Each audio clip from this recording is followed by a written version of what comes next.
Welcome to Stillspeakpod. This is another update on the Murdaugh family dynasty murder mystery. Alex Murdaugh appeared in court yet again yesterday in a jumpsuit with a matching mask rather than a suit that he used to don for, his appearances in a courtroom when he was a lawyer. He sure is racking up mugshots and pictures of himself in court rocking jumpsuits. That's for sure. He walked in with his head down and his arms together in front of him, all meek. I can't help but to wonder what's going through his mind when he's in court and how unbelievably embarrassing it must be to be present in court under a different title, right? In front of people he likely has worked with at some point. Now, don't get me wrong, it's not that I feel sympathy for him, but it's a fascinating irony that's rather blaring. In one picture, he's looking straight ahead with a mask, and I can see an immediate resemblance to his late murdered son, Paul Murdaugh. And I'm going to put it side by side because you can see it around the eyes and forehead area if you can imagine Paul as an older man.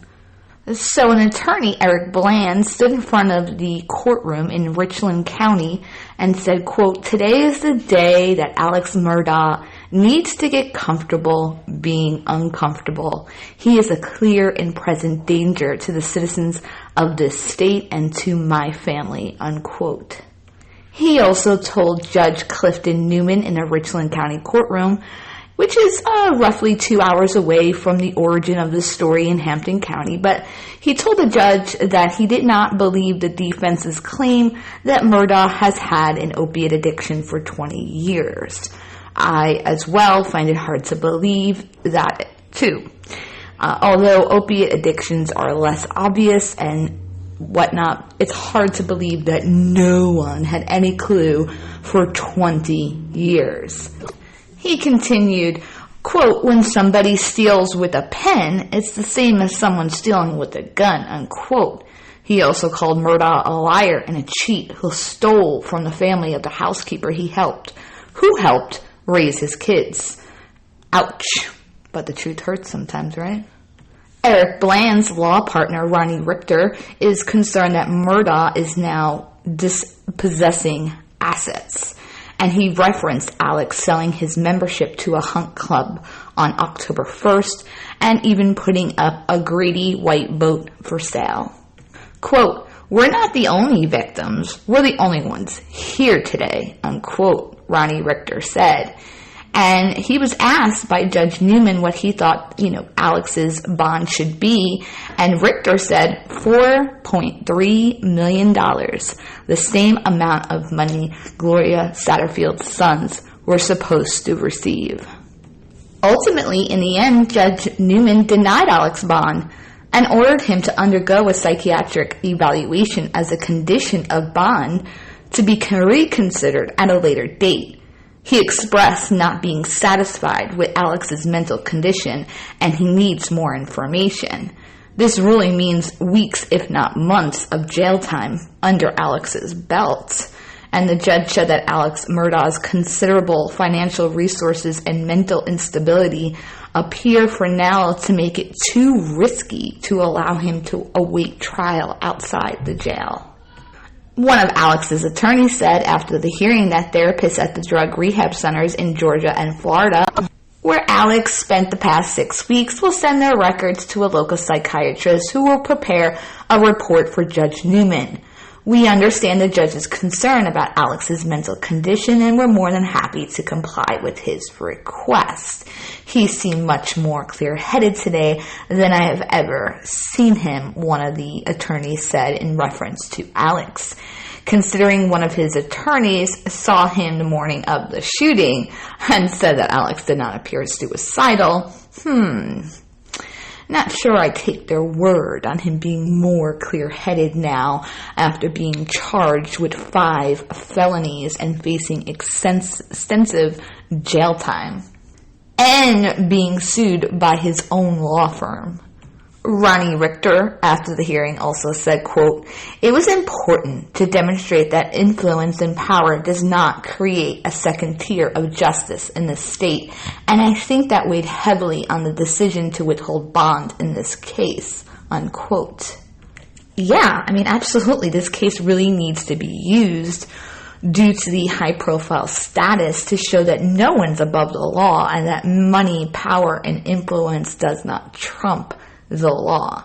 It's time to shine and prove that to people.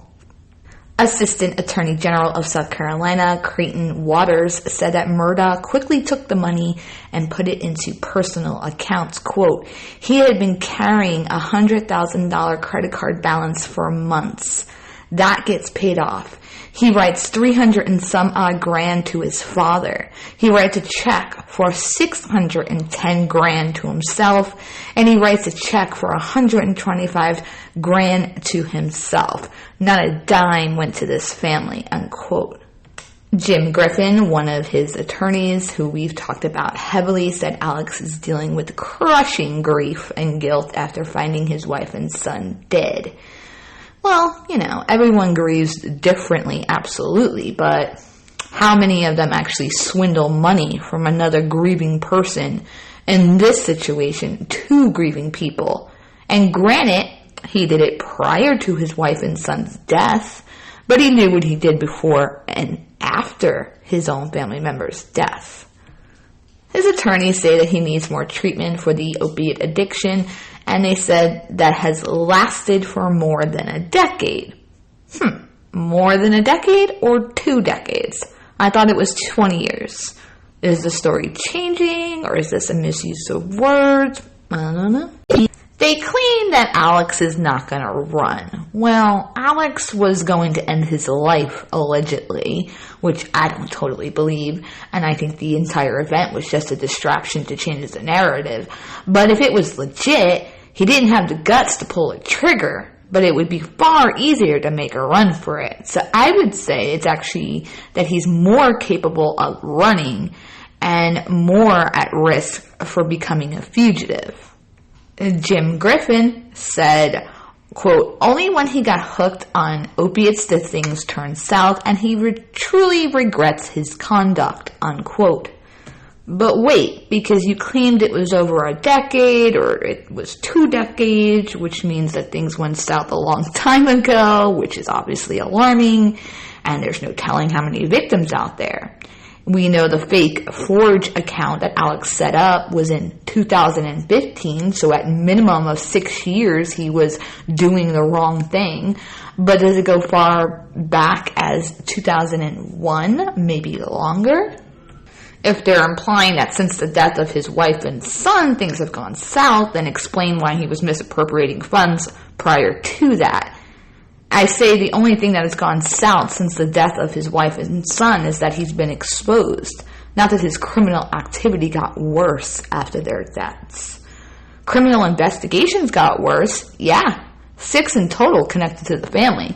Criminal charges got worse, yeah, 5 felony charges. Lawsuits against him got worse, yep, a total of 5. But criminal activity got worse, nah. I keep going back to 3 days before the death of his wife and son. There was a motion filed to force Murdaugh to turn over all financial records after many attempts to get him to voluntarily turn it over. And we know that the Satterfield settlement was in May of 2019, and the records would expose what the hell was really going on. And what do you know? A double homicide happened.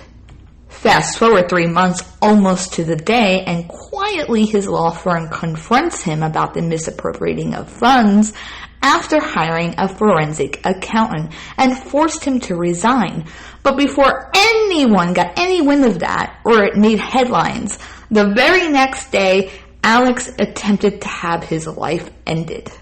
Which, of course, is so familiar sounding to what happened in June. Before anyone can know what he had been doing in both instances, a major distracting event unfolded, both times involving shootings and ending in Alex Murdaugh calling 911. I ask again, Where did the money go? Show me the money. Jerry Maguire, for those who saw it. And why is Alex selling a boat in the middle of all of this? Seriously, bro? You're selling a boat? That's what you're worried about? Who's paying for the rehab? Or is that why he's trying to sell the boat? Is there any money left in the Forge account? Where is the money? I have a feeling Sled is going to need a 15-foot floor-to-ceiling wall-dry eraser board to lay out this money trail. If I ever won the lotto, you would know I won the lotto. I mean, I would have stuff to show for that. If I had millions that I had been swindling, it'd probably be really obvious I robbed a bank or hit the jackpot. I mean, sure, they have a few properties, but one of them, the taxes weren't even being paid for 2 years. A few boats and whatnots still doesn't really account for the millions and millions of dollars. And there's no way he spent millions of dollars on drugs. I feel like someone was being supplied money for some reason. Just a gut feeling I have. Maybe to keep somebody quiet. Maybe he owed somebody money for some reason. I'm looking forward to the breakdown. In the meantime, as SLED continues their 6 investigations and these charges and lawsuits head into hearings, I'll be waiting on the edge of my seat for the moment as Alex makes his tiny jail cell home for the time being. He probably owned a bed larger in his prior life than his current cell block size is. Being fed food that definitely was not as savory as his housekeeper Gloria or personal cooks once made for him. Rich and fame is never really that appealing. Maybe this is why I never really buy lotto tickets. So now we wait some more. I expect that we will see the report from the local psychiatrist and Alex's attorneys attempting to get him bond so he does not have to sit in that jail cell for the time being. Until next time, I'll see you soon.